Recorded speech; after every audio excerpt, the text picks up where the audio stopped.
연산군은 그야말로 사극의 단골 주인공이며 대한민국 사람이라면 모르는 사람이 없을 정도로 대단히 유명 인사죠. 조선의 27명의 왕 중에서 정말 세상에 태어나지 말았어야 될 존재가 아닌가 평가됩니다. 성종의 적통이긴 하지만 그는 어려서부터 성품 자체가 포악했던 것 같습니다. 명신록에 나와 있는 유명한 일화가 있는데요. 아버지인 성종과 산책을 하던 중 성종이 아끼는 사슴이 다가와서 연산군을 혀로핥게 되는데 연산군이 질색을 하며 그 사슴을 발로 차버리니 아버지 성종이 짐승을 어찌 그리 잔인하게 대하느냐 하며 혼이 났다고 합니다. 연산군은 이 일을 기억하고 왕이 된 직후 그 사슴을 활로 쏴 죽였다고 하니 미물인 사슴에게까지 복수를 하는 포악함을 보입니다. 연산군은 어릴 때부터 공부보다는 노는 것을 너무 좋아해 아버지 성종에게 자주 혼이 났다고 하는데요. 피는 못 속이는지 성종은 정치는 잘했지만 여색을 너무 밝히는 성향이 있었는데 연산군은 그 나쁜 것만 그대로 빼닮습니다. 궁궐에 널려있는 여인들도 성이 안 찼는지 전국에 미모가 뛰어난 여인들을 착출해 오라는 명령을 내리는데요. 여인들을 착출해 오는 사람들을 우리가 많이 들어본 채홍사라고 합니다. 그는 정사를 돌보지는 않고 궁궐 안에 여인들의 합석소를 만들어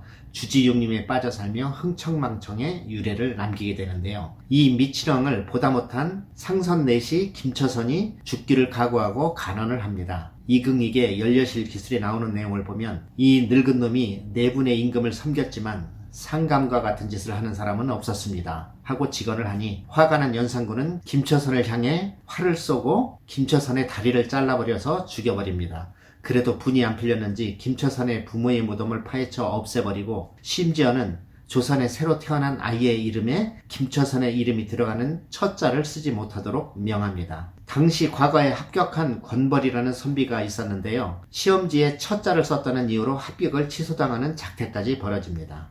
이 뭔 개소리야! 이뿐만 아니라 백성들이 사는 민가를 싹 밀어내고 그것을 개인 사냥터로 만들어버렸으니 이를 보다 못한 백성들이 왕을 질책하는 내용의 훈민정음으로 쓴 벽보를 사방에 붙여놓자 아예 훈민정음의 사용을 금지시켜버립니다. 당시에 임금께 간언을 했던 언론기관이었던 사관원도 아예 없애버립니다. 실록의 기록에 보면 자신의 어머니인 패비윤 씨의 죽음의 실체를 알게 되면서 그 죽음에 관여했던 당시 그의 할머니였던 인수대비를 머리로 박아서 인수대비가 몸져 누워있다 죽게 만들었고 더 경악할 일은 어머니인 패비윤 씨의 죽음에 동조했다는 이유로 성종의 후궁이었던 수기 정씨를 잡아서 누군지 모르게 얼굴에 포를 씌워놓고 정씨의 아들이었던 이항과 이봉을 불러 큰 죄를 지은 인연을 몽둥이로 때려 죽여라 하고 명합니다. 이항은 그 죄인이 자신의 어머니인 줄도 모르고 몽둥이로 사정없이 때리기 시작했고 이봉은 그녀가 자신의 어머니라는 것을 눈치채고 때리지 못하고 울기만 했다고 합니다. 결국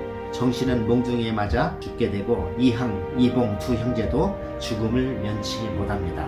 더 엽기적인 것은 정씨의 사지를 잘라서 젓갈을 담아 뿌렸다고 하니 차마 입으로도 내뱉기 어려운 짓거리를 자행한 인물이 바로 연산군입니다. 시험에 반드시 나오는 4개의 사화가 있는데요. 그 중에 갑자사와 모사를 일으켜 궁궐을 피바다로 만들기도 하였습니다. 이런 미친왕을 사로잡은 여인인 장록수가 이 시기에 등장하기도 합니다. 역사상 전무후무한 이 사이코패스 왕의 인성은 더 설명할 것이 없겠습니다. 결국 반정이 일어나는 건 당연한 수순이었겠지요. 신하들은 연산군을 쫓아내고 연산군의 이복 동생인 진성군을 옹립하여 왕위에 올리는데요.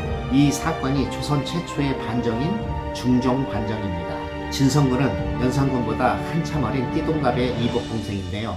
어려서부터 유약한 성격이었다고 합니다.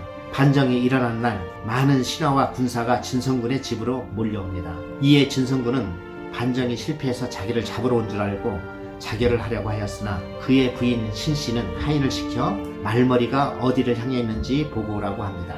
말머리가 집 쪽을 향해 있으면 잡으러 온 것이고 말머리가 바깥쪽을 향해 있으면 모시러 온 것이라 생각했던 것입니다. 예나 지금이나 여성들의 촉과 순발력은 남성보다 우월한 점이 굉장히 많은 것 같습니다. 결국 말머리가 바깥쪽을 향해 있는 것을 알고는 진성군을 안심시킵니다.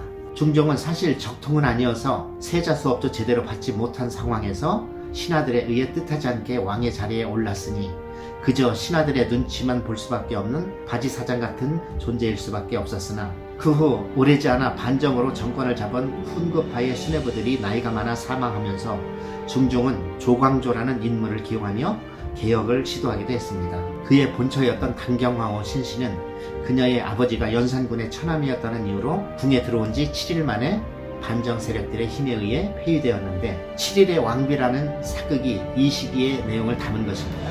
그녀는 궁에서 쫓겨나고 중종이 그녀가 기거하고 있는 인왕산 기슭을 늘 바라보며 그녀를 그리워한다는 얘기를 듣고 인왕산 바위에 궁에서 자주 입었던 붉은색 치마를 걸어놨는데 이 스토리가 인왕산 치마 바위의 유래가 되기도 하였습니다.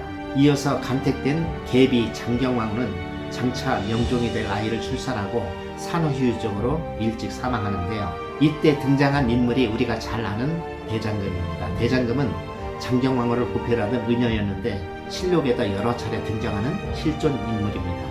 그 뒤를 이어 두 번째 계비가 문정왕후인데 조선 왕실의 최고의 악녀로 우리에게 알려진 인물입니다. 사극 중 많은 시청률을 기록했던 여인천하의 스토리가 이 시기를 주제로 만들어진 사극이었습니다. 중종은 집권 환경이 열악했기 때문이었는지 다소 유약하고 통솔력이 부족해 보이긴 하나 추후 힘이 생겼을 때 개혁을 해보려 했었고 충신 조광조를 한 방에 내쳐버린 상황들을 볼 때 내면에는 강한 카리스마도 갖고 있었던 인물로 평가됩니다.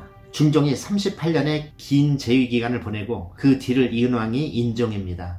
인종은 어머니인 장경왕후가 본인을 낳고 바로 사망하였기에 어머니 얼굴도 모르고 커서 제2계비인 문정왕후 밑에서 성장하게 됩니다. 문정왕후가 궁에 들어오고 보니 먼저 자리를 잡고 있던 후궁들이 도끼눈을 뜨고 째려보니 내가 여기서 생존하려면 실세만 붙잡고 있으면 살 수 있겠다 싶어 장차 왕이 될 인종에게부터 극진히 보살폈습니다. 하지만 그녀가 30이 넘은 늦나이에 기적같이 아들인 경원대군을 생산하니 그 아들의 출세를 위해 확 돌변하여 숨겨놓은 발톱을 꺼내듭니다.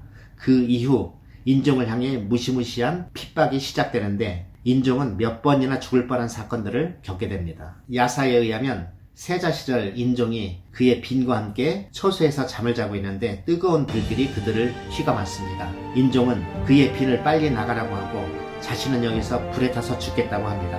누가 불을 놓았는지 그는 짐작을 했기에 비록 계비일지라도 어머니가 죽으라면 죽는 게 자식의 도리가 아니겠냐고 했지만 그의 아내의 간곡한 호소에 결국 사제에서 나와 살게 되는 사건이 있었습니다. 인종은 중종이 승하하고 왕위에 올랐지만 재임 9개월도 안 돼서 원인모를 이유로 사망하였는데 실록에 보면 염을 하던 자가 독살의 의혹을 제기했던 내용이 나옵니다.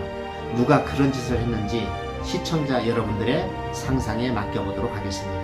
이후 인종의 뒤를 이어 문정왕후의 마마보이 경원대군이 왕좌에 앉으니 그가 바로 명종입니다. 인종은 인격이 훌륭하였고 여색을 멀리했으며 효성이 지극한 인물로 우리에게 잘 알려져 있는데요. 그가 오랫동안 제의를 했더라면 아마 대단한 성군이 나왔을지도 모르겠다는 생각이 듭니다. 이상은 조선 전기 왕들의 인성 탐구를 해봤는데요. 다음 편엔 선조로 시작되는 조선 후기 왕들에 대해서 자세히 한번 알아보도록 하겠습니다. 시청해 주셔서 감사합니다.